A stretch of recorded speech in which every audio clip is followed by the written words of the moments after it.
It's Thursday, March 20th, 2025, and welcome back to Matters of Policy in Politics, a Hoover Institution podcast examining government, governance, and balance of power here in America and around the globe.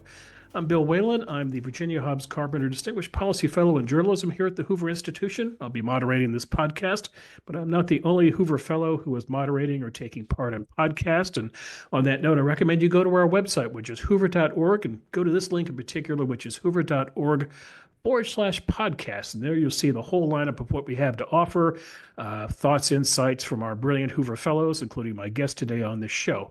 So about today's show, this is an interesting week in history, I think, in this regard. This week marks 5 years since California and many other societies went into lockdown over COVID-19, the pandemic. Businesses closed. We had to wear masks. You might remember, if you're a Californian, the 3 words you learned to dread, which is shelter in place. And this had a particularly huge impact on education. Kids could not go to school, so they were reduced to learning by computers at home. This has sparked all kinds of questions as to learning gaps, emotional problems from being at home, not being around kids. We have very talented people here at the Hoover Institution who are studying the benefits. I think we'll be studying this outcome from this for decades to come. But there's a lot going on in education that I want to get into today, not just the COVID anniversary. There's news out of Washington regarding President Trump and the Department of Education and an executive order he signed today. We have the issues of DEI and woke politics floating around schools as well. The ongoing debate over who kind of calls the shots in education, school boards, what role do parents have, how this plays out in politics. And helping me to unpack all this and even more is Michael Hartney. Michael Hartney is the Hoover Institution's Bruni Family Fellow, his expertise lying in American politics and public policy with a focus on state and local government, interest groups, and education policy. You can read more about that in a terrific book Michael wrote back in 2022. Its title is How Policies Make Interest Groups, Governments, Unions, and American Education. Michael, thanks so much for coming on the podcast today. Thanks, Bill. It's great to be with you. So I referenced in the lead into this, Trump doing an executive order. The symbolism of this I find fascinating, Michael, in this regard. It's not like it's the first executive order he's done. He's been doing them almost every day since he took office 2 months ago. Speaking of anniversaries, today's the 2 months of his second presidency. But if you look at what he did with this executive order regarding the Department of Education, Michael, he did not abolish DOE. Well, he can't abolish the Department of Education. Why? It was approved by a law of Congress, created by a law of Congress in 1979, signed by Jimmy Carter. It would take an act of Congress to undo it. But what Trump's executive order did was it basically said this is the beginning of the end for the Department of Education. The words from it says he calls on the Education Secretary, Linda McMahon, to, quote, take all necessary steps to, and I quote, facilitate the dismantling of the department and, quote, return education authority to states. How wonderfully vague is that, Michael? We could talk about that. What also stands out here is the Trump White House going out of its way to avoid political landmines. They pointed out, for example, that this is not going to affect student loans and Pell Grants. It's not going to continue the Department of Education's role in terms of enforcing anti-discrimination statutes. So, Michael, let's begin with this question for you. So the Department of Education has been around since 1979. It's a very young federal department. As of last September, it had about 4,200 employees. So it's not a gargantuan operation, if you will. That's about 0.2% of overall federal employment. And its budget's about $270 billion, give or take a couple $1 billion. What the heck, it's Washington. What's $1 billion here and there? But about $270 billion. That's not quite 4% of all federal spending each year, Michael. So what is it about the Department of Education that has been deranging conservatives for the better part of 50 years now? Well, I think for most of us in the policy world, we approach this question a little bit differently than the average member of the public. So I think among the public, it's very easy to sort of have the debate boil down to what should the role of Washington be? Shouldn't my local school district or maybe my state be making key decisions about education policy issues? And I think that makes a lot of sense to people, and particularly people on the political right. As you say, going back to Ronald Reagan, it had been sort of a plank concern among small government conservatives that the department shouldn't exist because the federal role in education should be very limited. But what you pointed out in the intro here is very important, that Symbolically, I think that is true, and the sentiment that education ought to be locally governed is popular with ordinary people. But at the Mhm. same time, a lot of the programs and things that the department has been involved in, as you point out, civil rights protections, for example, the student loan program, students with disabilities, those are things that, practically speaking, parents and constituents care about. So I Right. think the devil's really going to be in the details here, in that, is this really just shifting some of these responsibilities to other governmental agencies, or will we discover new efficiencies by, say, reforming the Institute for Education Sciences, which is the part of the department that is engaged in gathering statistics and funding education research? So I think there are a lot of opportunities here, but there's also the possibility of really fumbling the football politically. I've heard other people describing what's going on here as a big risk, akin to sort of the Powell doctrine, that if you break it, you own it.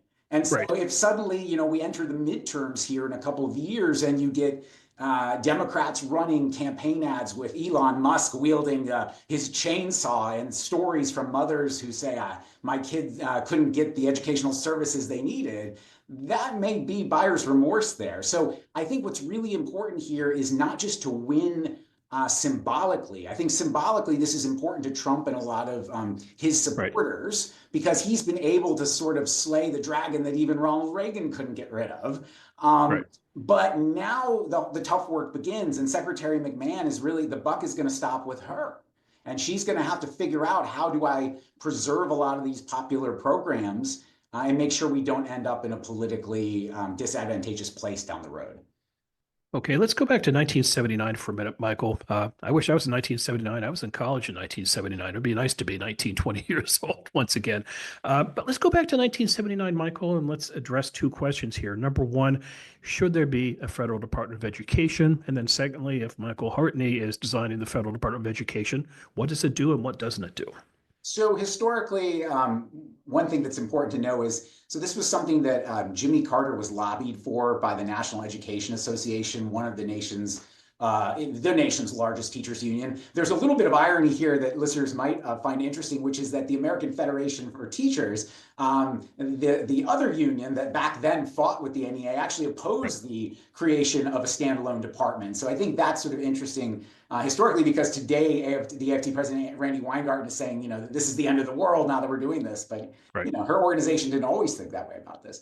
So, I think the argument, the best case argument for why it's useful to have a federal Department of Education, I'll sort of steelman that case, if you will, is that the federal government has a role to play, perhaps in terms of the bully pulpit, presidential agenda setting, rhetorical influence for what should the nation's educational goals be. And we can think of that in terms of like Eisenhower might have with competition, sort of with foreign powers. Today, the debate over, will our students be able to compete with the Chinese? Right. You can also think of it, though, as a bulwark for equity. I know that's a sort of difficult word in conservative circles to use, but what we really mean here is things going back to the enforcement of Brown versus Board of Education, all the way up through concerns that low-income students are not graduating from high school. And so at its best, I think historically, the department has not wielded so many sticks, but is focused more on the bully pulpit, reports like A Nation at Risk that came out and were influential during the Reagan presidency, and financial incentives that it can give to encourage states and localities who retain the actual operational control to make good decisions that are in the best interest of kids and balance the equity agenda versus concern for local control. Right. That's a question. That's a question that intrigues me, Michael. Look, back in the 1990s, I was working for the California governor at the time, Pete Wilson, and Bill Clinton and Al Gore were quite involved in education, and especially the very symbolic thing of coming out to California and other states and wiring classrooms with the internet. It just seemed very cutting edge. On top of that, having the president, vice president, a classroom. Wow, this is interesting. Fast forward to the next president, George W. Bush. Where was he on 9/11? reading to kids in a classroom in Florida. These are symbolic things at the end of the day. Maybe the federal government will give some money away for wiring classrooms. The president was talking about reading, which is part of his build up to No Child Left Behind. But, this gets back to the question, Michael, of should Washington be driving education policy or should Washington let the states drive education policy, which is going to lead to another question to you, which is the idea of money to the states and block granting.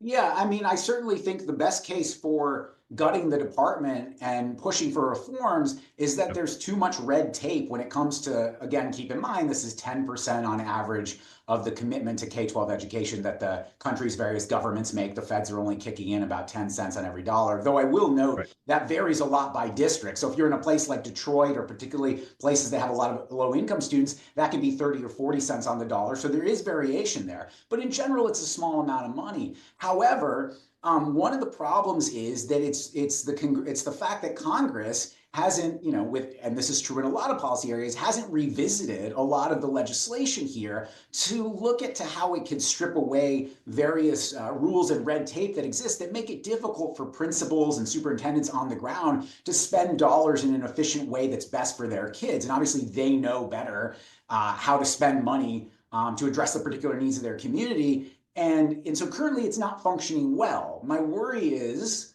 that we need to have a plan in place. So if we're gonna radically cut the number of employees in the department, there's probably a lot of inefficiency there, and there's probably great opportunities for cost saving. My question is, what comes next? Where are we gonna move these programs to? I'm not an expert in higher education, but I'll just give you one example. It's not a crazy idea to move the student loan program to the Department of the Treasury. Some people support that. Maybe that's a reasonable thing to do. It's not a crazy idea to move Office of Civil Rights within education, maybe to the Department of Justice. So some of these things are not unreasonable, but I think it's a little bit unclear where we're going here. And it would be nice to have sort of a theory of action laid out. I think the administration, though, to sort of offer the strongest defense of what they're doing, I think they might say, look, how many people have come into this chair before and promised to sort of lean out government or to make reforms, and then 3 years later, when they're a lame duck in the administration, maybe the courts have looked at a few positions that they eliminated. And so the administration here was a little bit hamstrung with the fact that, for example, civil service rules make it really difficult to just go in and evaluate each employee individually and say, these employees are performing well, these aren't, we're going to sort of be surgical and eliminate, underperforming employees. They can't do that unless they want to get tied up in litigation. So they instead went through with a bulldozer and said, we're just going to eliminate contracts where the language gives us the authority to eliminate the contract with a supplier for education research, or we're just going to get rid of whole units within the department, because if we do that, we can get away with it. So in some ways, the structures or constraints that they're operating in kind of dictated the extreme approach that they took here. 30 years ago at this time, Michael, the federal government and state governments were caught up in welfare reform.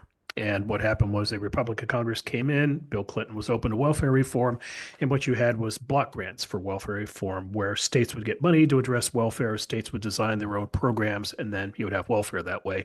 What works in California maybe doesn't work in Florida and so forth, so neatly designed products. But there was a catch here, Michael. It wasn't as if the states could just take the money from Washington and go spend as they wanted to.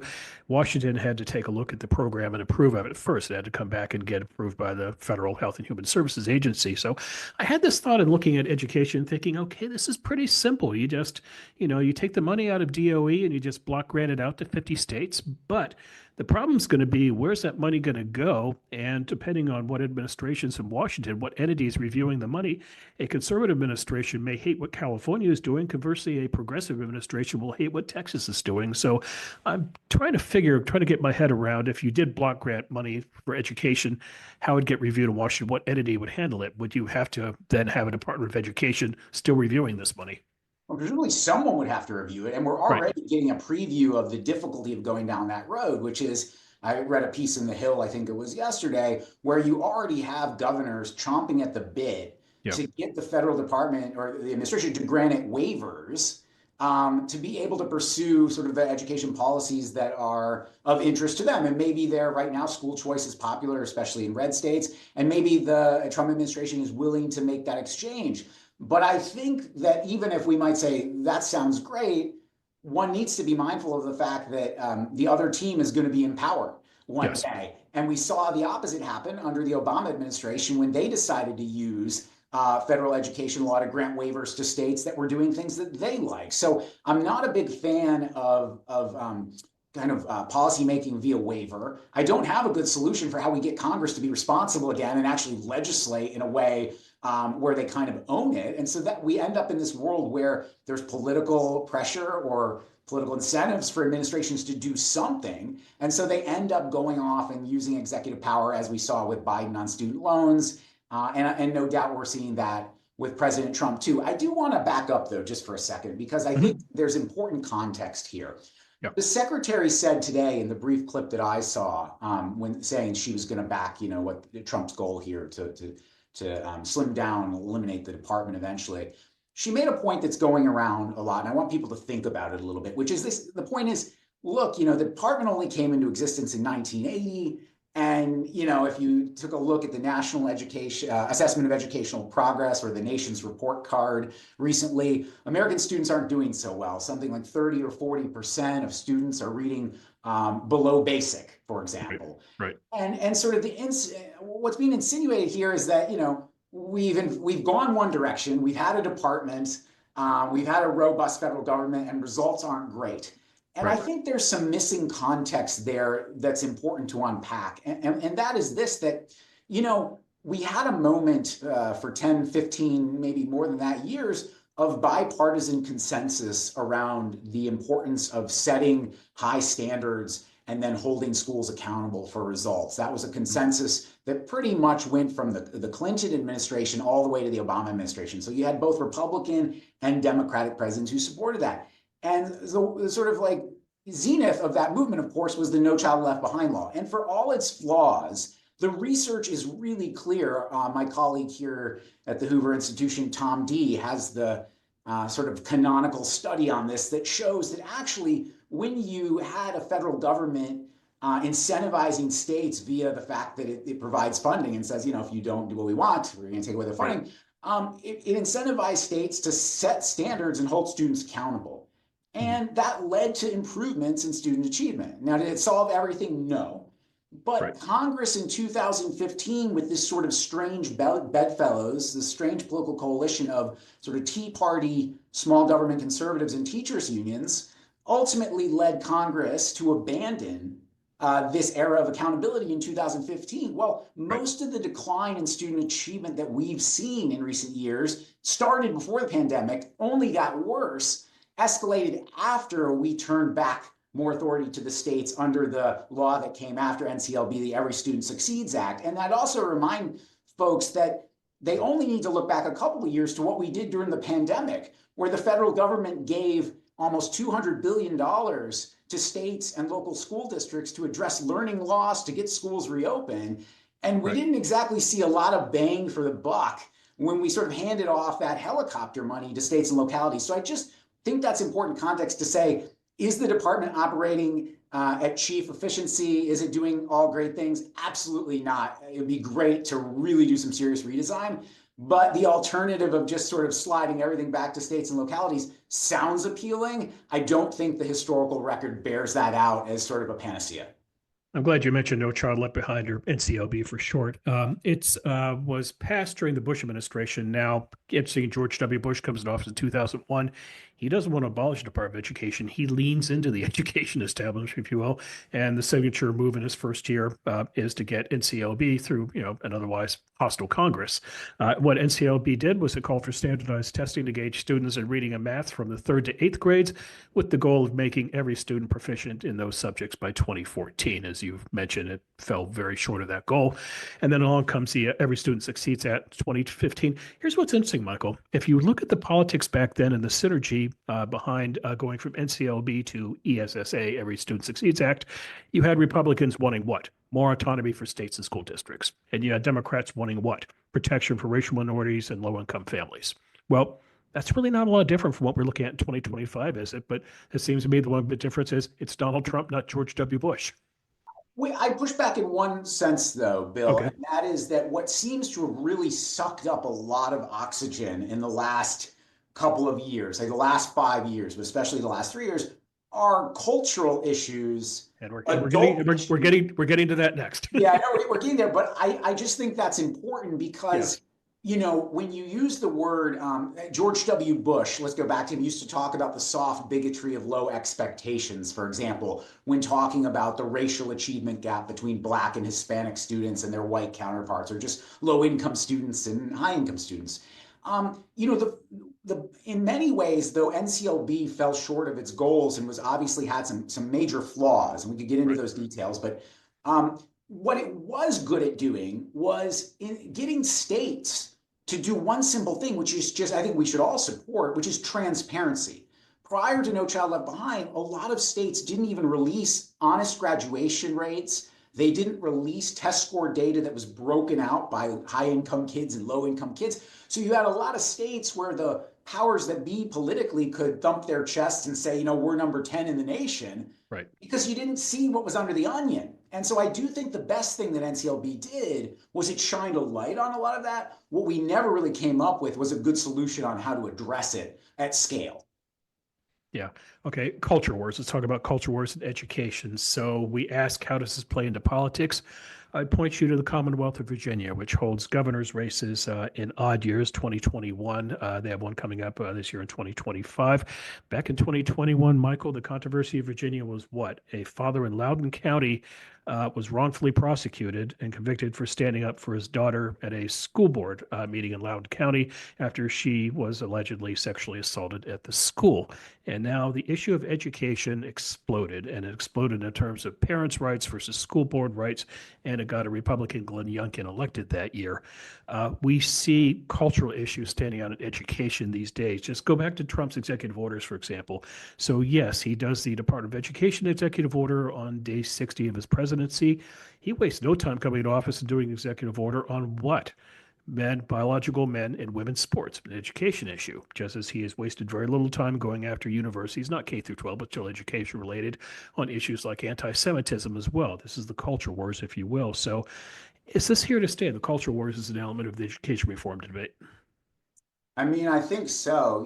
These issues are somewhat cyclical, Right. but I think someone like me who came of age studying these things during the aforementioned bipartisan era that was focused on testing and accountability, Right. folks of that era, I think a lot of us were lulled into complacency and thinking that that was kind of the normal politics of education. But if you go back before that to the 80s, of course, there was a whole debate over how the Christian right getting involved in school board elections, abstinence only education versus sex education. So these issues have existed for a very long time. I Mhm. think, though, that they're particularly challenging in the education space right now because I would argue that in the aftermath of the pandemic, given poor policy choices that were made in states Right. that kept schools closed for a very long time, that it's sort of a triage situation on the learning loss issue. And yet, kind of what came out of that pandemic moment when a lot of parents tuned in or went to school board meetings for the first time, kind of spent a lot of time marinating in local education politics, that what really sort of drove people to get engaged was not sort of rectifying Johnny's learning loss in reading, but was rather taking sides in the culture war issue because, of course, we had a presidential election. The famous ad that Trump ran that folks think was very effective, that she's for they, them, he's for us. Right. It's good politics for the Republicans. In many ways, certainly the sports issue is good politics for them. But the unfortunate reality is it then sucks up a lot of oxygen and minimizes the willingness, I think, for the two parties to work together on areas where I think there is some agreement, if we could get back to talking about that, the core issues. Right. But part of the argument on the culture war piece is integrated with the issues about student achievement, and that is the point to be made that, look, I think I saw Governor DeSantis's op-ed in the Wall Street Journal praising the Trump administration's decision here to go all in and trying to get rid of DOE. And DeSantis made the point that, look, one of the things we're doing here in Florida is we're actually asking schools to go back and put their focus on mathematics and reading and science instruction and not, all these other politically laden topics. So I think you can't totally sever the two, but I sure do wish we could get back to some of that bipartisan focus on learning outcomes, because we're going to pay a price for it if we don't. Well, this seems to me to be a fundamental challenge when we talk about education. You should have a very serious debate about outcomes. You can look at a city like Los Angeles in California, where what's happening to kids in public schools there is just a modern day tragedy.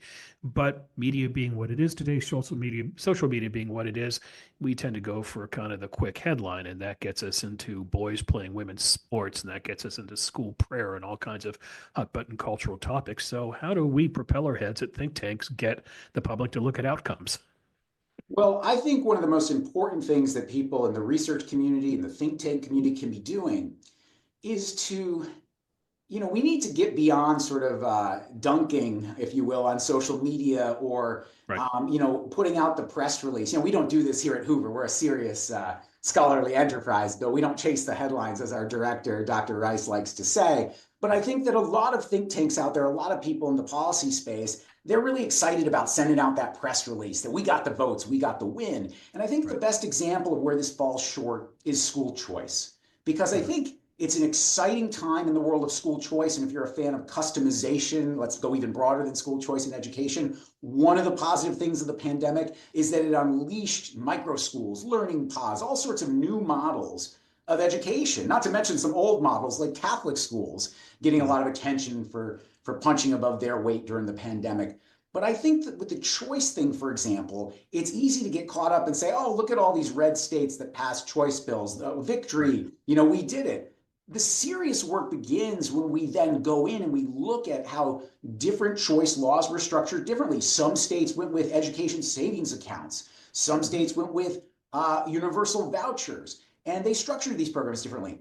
What we can do as researchers is now dive in and see what worked and what didn't work, and then engage with people in the policymaking community and legislators and have serious conversations with them about how can we sort of modulate things to make sure we build on the momentum. Because my worry is that if we get all caught up in sort of partisan cheerleading here, that when some of these laws don't work out and they flop, it's actually going to hurt the school choice movement in the long run. So I think it's really imperative that we get this stuff right. And we're going to be diving into that sort of stuff. My colleague here at Hoover, Paul Peterson, and I are going to be hosting a research conference at the Kennedy School this spring with some of the most prominent education economists and researchers in the country who are coming in to report on their findings on what's been working and what hasn't been working in this new choice landscape.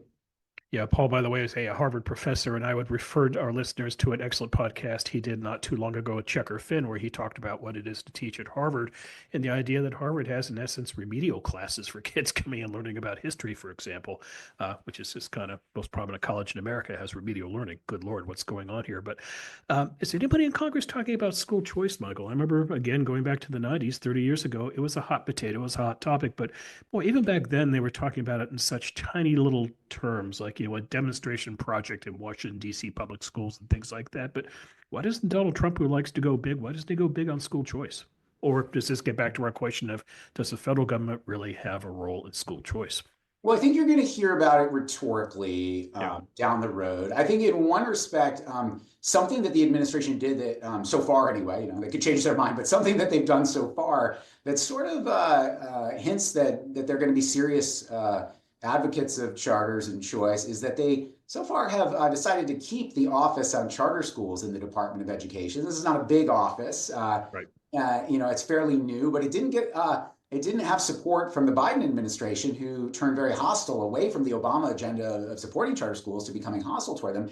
So I think that sort of is a bit of a tell, if you will, because it suggests that the administration realizes that when it comes to its priorities, having some sort of institutional capacity at the federal level, if for nothing more to act as a bully pulpit or sort of a signposting place for folks in the charter or the choice community out in the field, has some value to it. In terms of, if we go back and look at No Child Left Behind, it was the dream of the Bush administration and conservatives to have one of the consequences for schools failing to be that you would voucherize money that would go to kids. There weren't the votes for that in Congress. I don't know that there would be the votes for such a thing today, although I would say the problem there is, again, because the amount of federal dollars is so small, the amount of money is not enough to really spur some sort of great stimulus of new schools, if you will, in a choice sense. So you're going to have to rely on state laws there.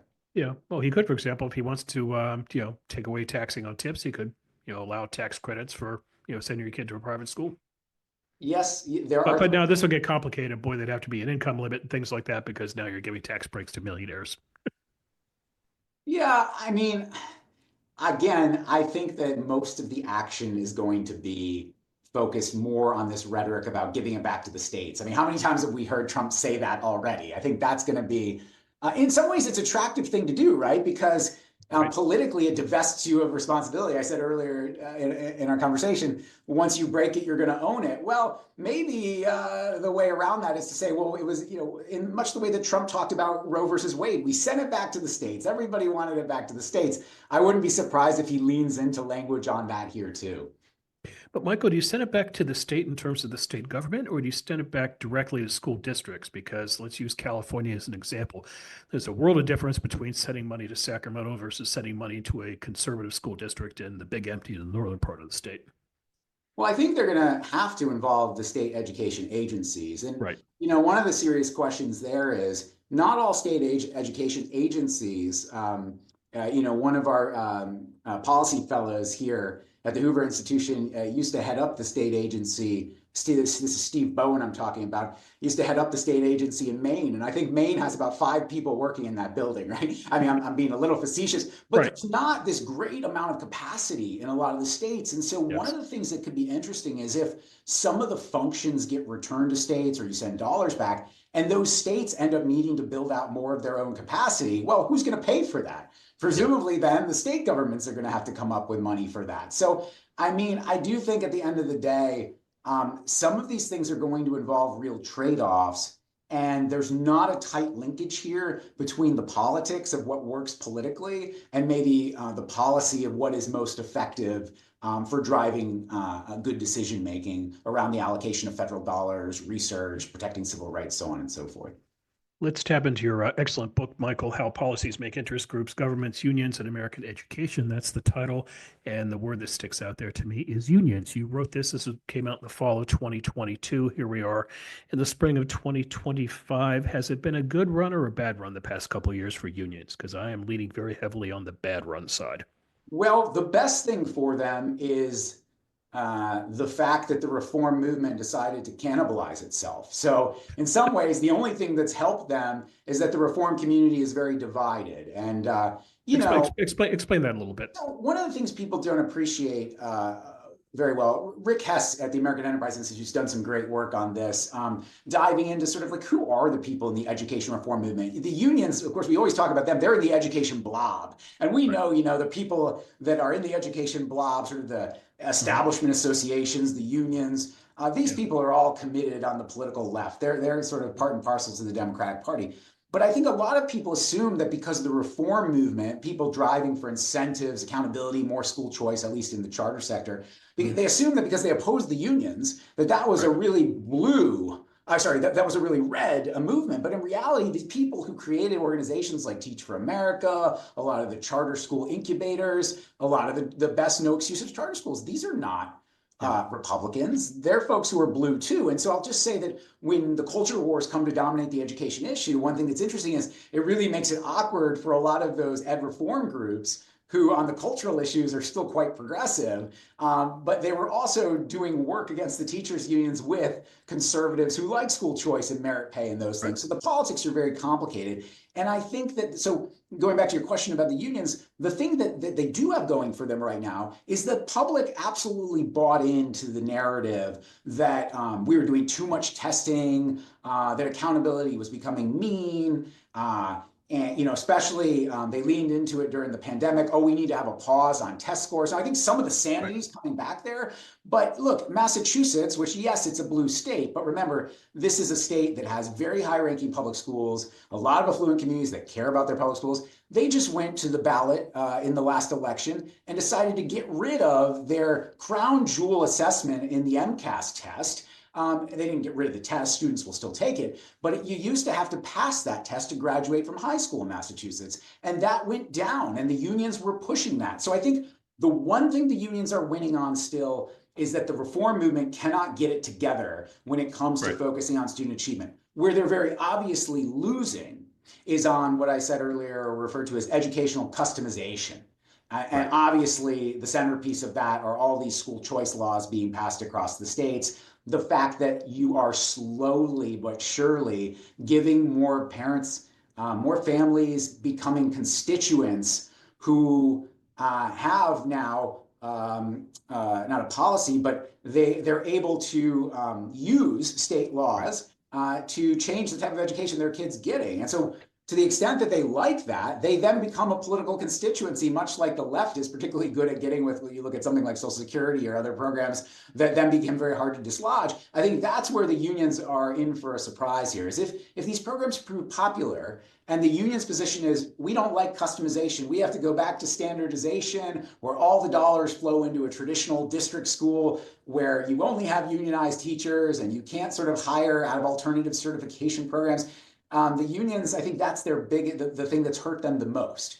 And I think if that choice and customization movement sticks around, then they're going to continue to lose influence. Two things about unions, Michael. One is I think their messaging and their PR has been terrible for several years now.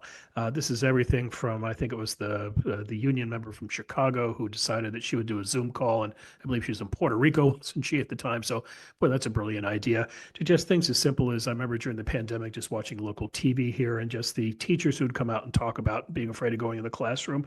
They were just kind of the scariest versions of teachers you could see, with just strangely colored hair and piercings and things like that. And just, now maybe I'm an old man and I'm kind of showing my age here, but just not kind of an apple pie mom kind of teacher you're used to. Just, you kind of think, my goodness, this is who's teaching in our schools.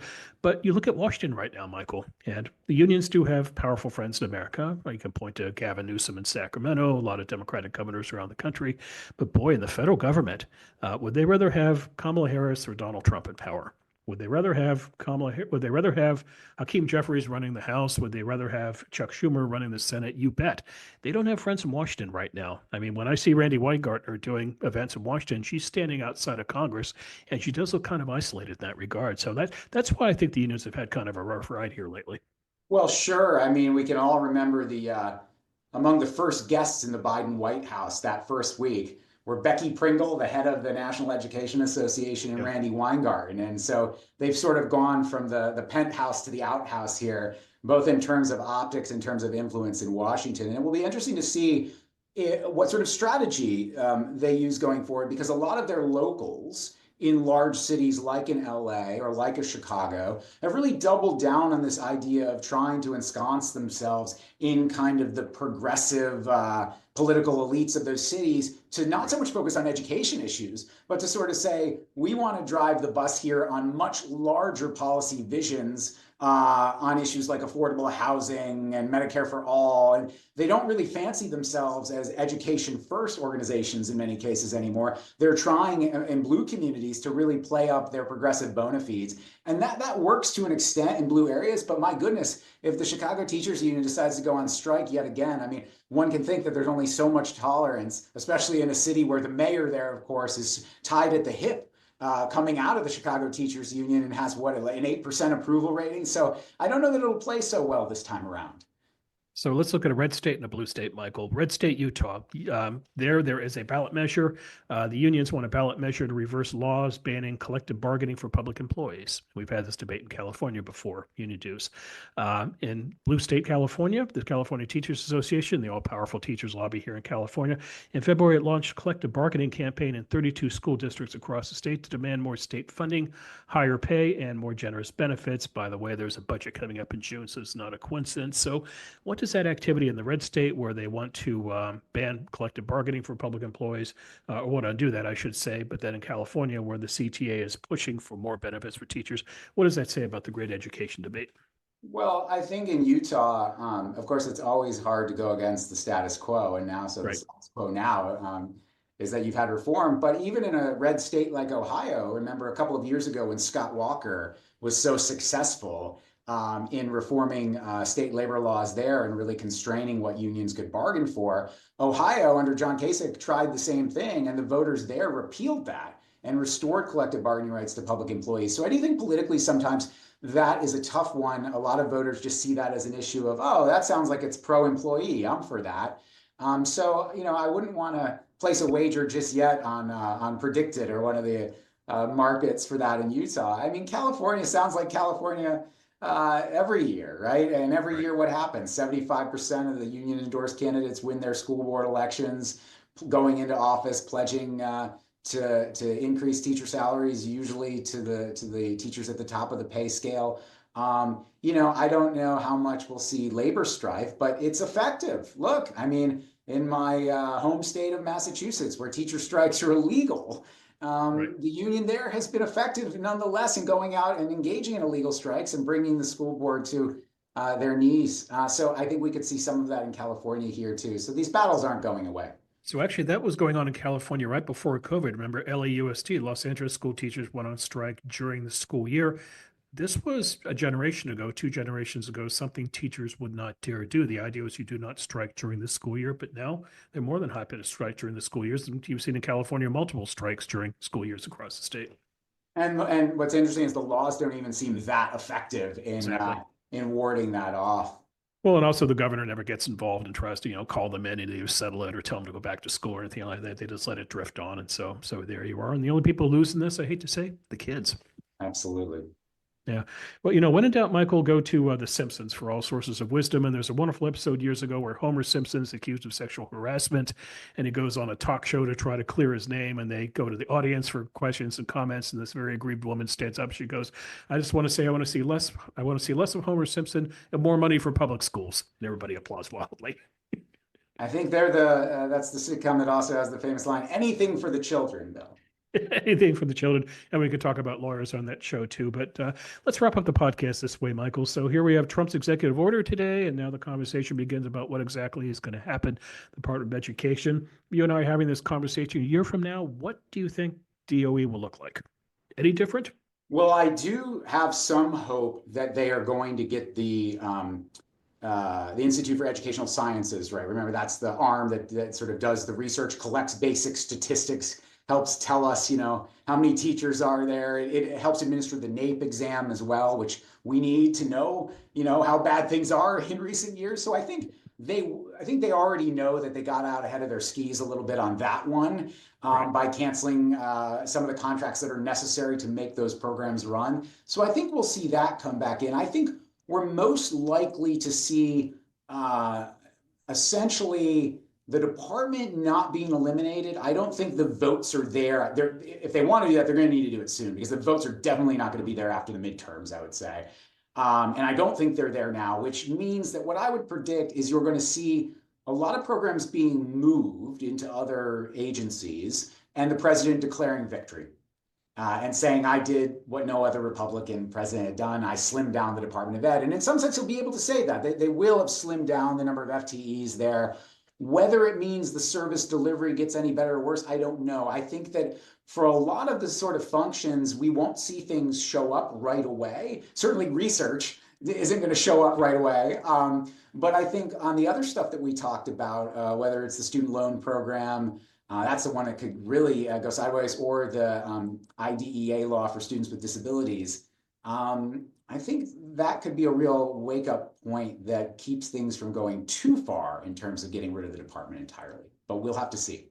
We'll have to see. It's Doge is a fascinating thing to look at in its many forms. On the one hand, it causes awkward situations for Democrats when you're arguing about, for example, USAID and some of the symbolic money they spend, which really seems pretty silly on its face value. But then that's a larger, more serious conversation about what money we're spending in terms of economic development in other countries, if you will. And the education department conversation is very much the same. We can talk about money that DOE spends, but the question is whether or not DOE has to be here in this business or not. I guess in this regard, what seems smart about today's action was that, rather than try to abolish it, either sign something which he cannot do clearly, which is dumb on its face value. It looks like he is trying to at least protect incumbents, if you will, because this would be a difficult issue to come up if you did vote against DOA. You could probably make a fiscal argument about it. You could make the states' rights argument about it, but boy, it's easy campaign shorthand that Michael Hartney or Bill Whalen just voted to abolish the Department of Education. What a savage you are. Yeah, I mean, the other thing, just zooming out here, that I think is so interesting is that, to your point, it's easy to go out after a lot of these sort of programs. You could go into IES and find a study that's like, are you kidding me? Sure. We're doing an ethnography on left-handed students in this school day, right? to its credit, though, I will say that IES got a really good start under the Bush administration, and really tried to bring education research into the world of serious research, where we did randomized controlled trials. I would say, what's the alternative? To leave it to the schools of education? So in some sense, having a disciplined IES that's driving research isn't necessarily a bad thing. But I'll just say this, zooming out, that look, a lot of this stuff is going after totems.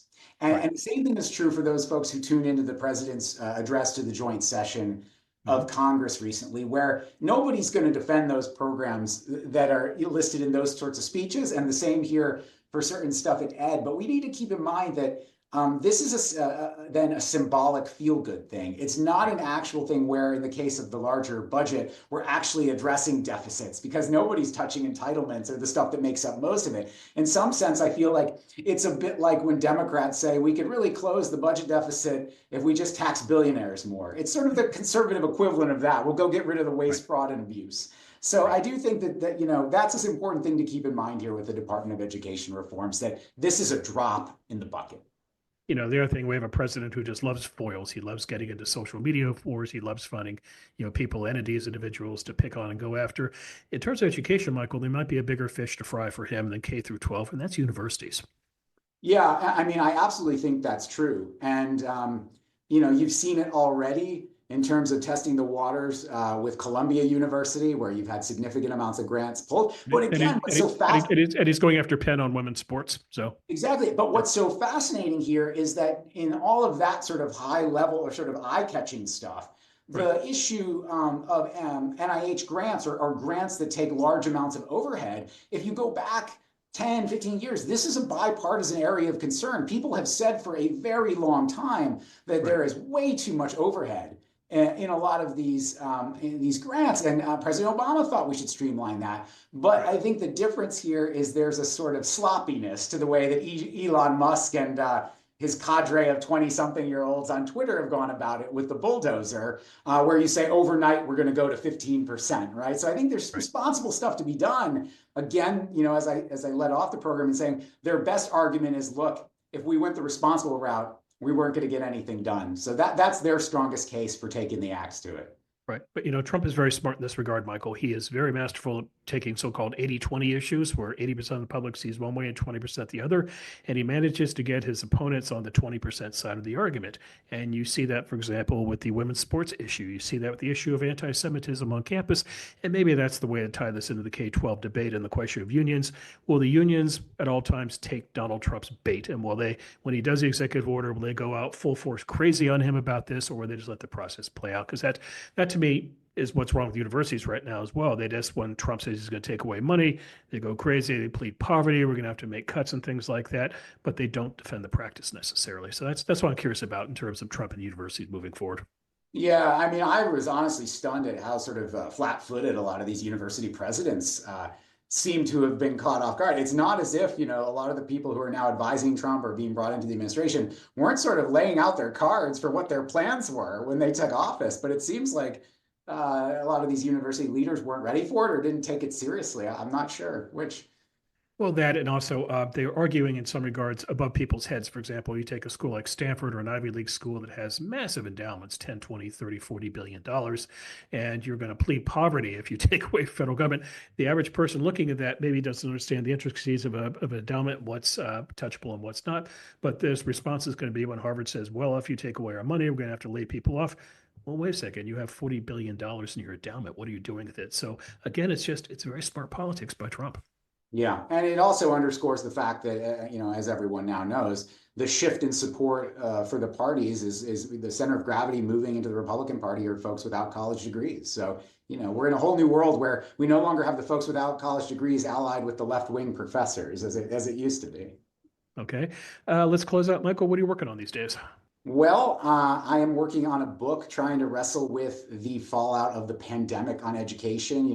It's pretty well established now that kids who spend more time not in a classroom, that their learning doesn't look so hot. But I think there's another story there, which is the danger of what we in my field of research, and that's government and politics, call follow the leader, which is that, most responsible adults knew that kids needed to be in school. The American Academy of Pediatrics, most epidemiologists, most experts, and most Democrats all said that we should have the kids back in the schools back in May of 2020.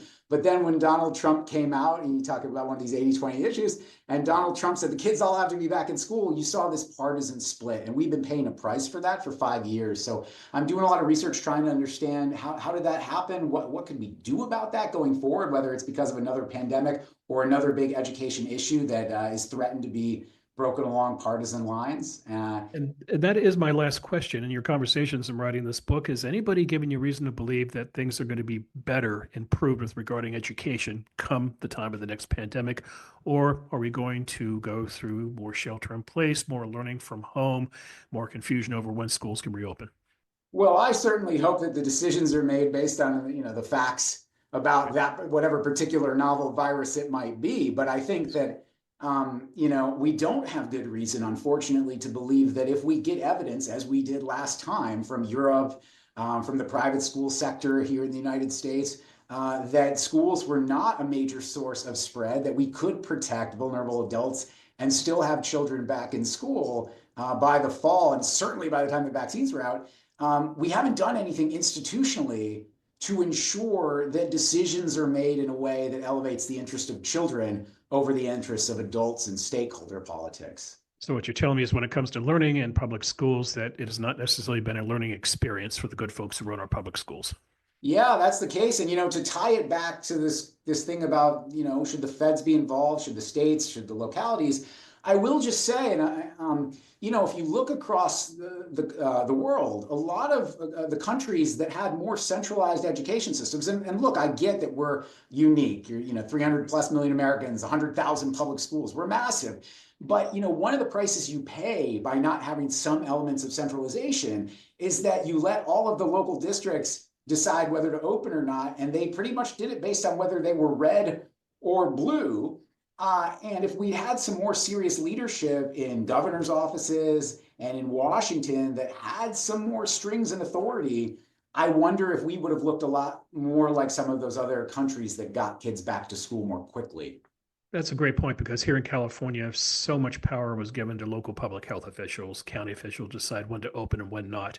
And I remember the one here in Santa Clara County, where you and I are at Stanford, she would just drive you crazy. San Mateo County, which is next door, would have a different set of standards. You could literally walk into San Mateo County and take your mask off, have to put it back on in Santa Clara County. Businesses would be open in San Mateo, closed in Santa Clara County, just because the health officials were looking at different numbers and reached different conclusions. So yes, I think it calls for tougher leadership higher up in the pyramid. Absolutely. Okay, Michael, enjoyed the conversation. Thanks for joining me today. Fun as always, Bill. Good to be with you. You've been listening to Matters of Policy and Politics, a Hoover Institution podcast devoted to governance and balance of power here in America and around the world. If you've been enjoying this podcast, please don't forget to rate, review, and subscribe to our show. If you would mind, please spread the word. Tell your friends about us. Michael Hartney, brave man that he is on X, formerly Twitter. His X handle is @MichaelT.Hartney. Michael, as you might expect, T as in Thomas. Hartney, Hartney, @MichaelT.Hartney. The Hoover Institution is also on X. Our X handle is @HooverInst. That's HOOVERINST. We're also on Facebook and Instagram. We're all over the place. By the way, when you're at the hoover.org looking up more about Michael and this podcast, you should also sign up for the Hoover Daily Report, which keeps you updated on what Michael and his Hoover colleagues are up to. That's delivered to your inbox weekday afternoons. Michael's book, by the way, I'm going to plug it yet again. Go get it, folks. It's titled How Policies Make Interest Groups, Governments, Unions, and American Education. When's the next book coming out, Michael? Oh, goodness. It better be by next year. Before the next pandemic. Yeah. Okay. Hurry, write fast, my friend. Absolutely. For the Hoover Institution, this is Bill Whalen. We'll be back soon with a new conversation. We're going to be talking California with my colleagues Leo Hanian and Jonathan Mavrodis. Until then, take care. Thanks for joining us today. This podcast is a production of the Hoover Institution, where we generate and promote ideas advancing freedom. For more information about our work, to hear more of our podcasts, or view our video content, please visit hoover.org.